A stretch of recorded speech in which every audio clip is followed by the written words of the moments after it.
Today discuss about how to reduce yarn IPI।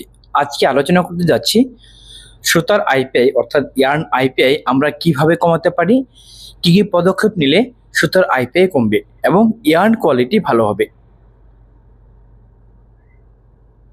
IPI যদি আপনার ভালো হয় তাহলে কিন্তু আপনার কি হবে যে ধরুন উইভিং কিংবা নিটিং এ যখন এই আপনার সুতাটা চলমান থাকবে তখন কিন্তু আপনার কি হবে যে নিডল ব্রেকেজ কম হবে। হ্যাঁ, দেন হচ্ছে যে আপনার আলটিমেটলি কি হবে, ফ্যাব্রিকের অ্যাপিয়ারেন্স ভালো হবে। হ্যাঁ, সুতার অ্যাপিয়ারেন্স ভালো হবে। তো প্রথমে আসি, if TM low in ring frame then yarn IPI reduce. তো আমাদের এটা খেয়াল রাখতে হবে যে আমরা যতটুকু পারি কাউন্ট ওয়াইজ যে আমরা টিএম আছে সেই টিএমটা যেন আমরা কম রাখতে পারি। যদি টিএম আপনার কাউন্ট ওয়াইজ কম রাখা যায় তাহলে আশা করা যায় যে রিং মেশিনে যে রিং ফ্রেমে সুতার যে আইপিআইটা সেটা আমরা কমাতে পারবো। ঠিক আছে। তো নেক্সট হচ্ছে নমিনাল কাউন্ট লো। তো নমিনাল কাউন্টটা ধরুন আপনার 30 কাউন্ট আপনি চালাচ্ছেন, ঠিক আছে, তো সেখানে আপনার নমিনাল কাউন্ট আপনি রাখবেন হচ্ছে 29.5 অথবা 29.6। যদি আমরা এটা রাখতে পারি তাহলে ইয়ার্ন আইপিআই কমে যাবে, এটা আমাদের খেয়াল রাখতে হবে। তো এরপর হচ্ছে যে maintain drafting air pressure as per standard. তো রিং মেশিনে যে ড্রাফটিং এটা হচ্ছে আপনার রিং ফ্রেম। তো রিং মেশিনে যে ড্রাফটিং এয়ার প্রেশার আছে, ড্রাফটিং এয়ার প্রেশারটা আপনার একদম স্ট্যান্ডার্ড অর্থাৎ যেটা থাকার কথা সেটা রাখতে হবে। যদি আপনি কম রাখেন ড্রাফটিং এয়ার প্রেশার তাহলে কিন্তু লং থিন প্লেস বেড়ে যাবে। তাহলে কি হবে, long thin or thick place কি হবে, বেড়ে যাবে।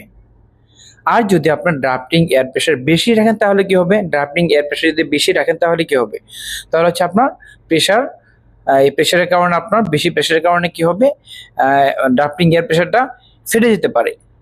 ঠিক আছে, দুটাতেই সমস্যা আছে। এই জন্য আমাদের মিনিমামটা রাখতে হবে।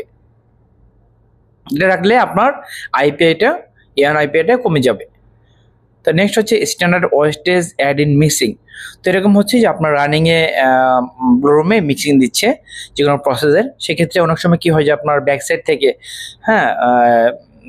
কি হয় যে আপনার অপারেটর কিংবা লাইনম্যান কি করে যে আপনার ওয়েস্টেজগুলো রানিংয়ে অনেক সময় আমরা কি করি যে খাওয়াই দিয়ে থাকি। হ্যাঁ, এটা খাওয়াই দেওয়া হয়। তো ওই সময় খেয়াল রাখতে হবে যে যারা কোয়ালিটি ডিপার্টমেন্ট থাকবে, কনসার্ন ডিপার্টমেন্ট থাকবে কোয়ালিটিতে, তাদের খেয়াল রাখতে হবে যে কত পার্সেন্ট আমরা দিচ্ছি। যদি আপনার পার্সেন্ট বেশি হয় কিংবা কম হয় সেক্ষেত্রে কিন্তু আপনার কি হবে যে ইয়ার্নের উপর একটা ইফেক্ট পড়তে পারে। হ্যাঁ, ইয়ার্ন পরবর্তীতে কি হবে, ইয়ার্ন আইপিআইটা কমে যেতে পারে, ইয়ার্ন আইপিআইটা আপনার বেড়ে যেতে পারে। ঠিক আছে। তো এবার হচ্ছে আন্ডার সাইজ কর্ডস রিপ্লেসড। এরকম হলো যে আপনার ধরুন ড্রয়িং মেশিনে আপনার 3টে রোলার থাকে। তো এখানে ধরুন 40 মিলিমিটার আছে, এটাতে আছে আপনার ধরুন 38 মিলিমিটার, এটাতে আছে আপনার 35 মিলিমিটার, তাহলে কিন্তু হবে না। যদি আপনি এরকমভাবে লাগিয়ে থাকেন তাহলে কিন্তু ধরুন এই যে প্রেশারটা আপনাদের দাবানোর সময় কোথাও গ্যাপ থাকবে, কোথাও আবার গ্যাপ থাকবে না, যার কারণে দাবানোটা সঠিক হবে না। আলটিমেটলি কি হবে, পরবর্তীতে ইয়ার্ন যে আইপিআইটা সেটা কিন্তু আপনার কি হবে, বেড়ে যাবে।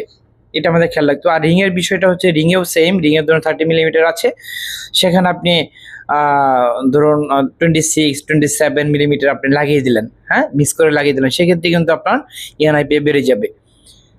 ঠিক আছে। এটা সাধারণত আমরা পিছনে কটে লাগাতে পারবো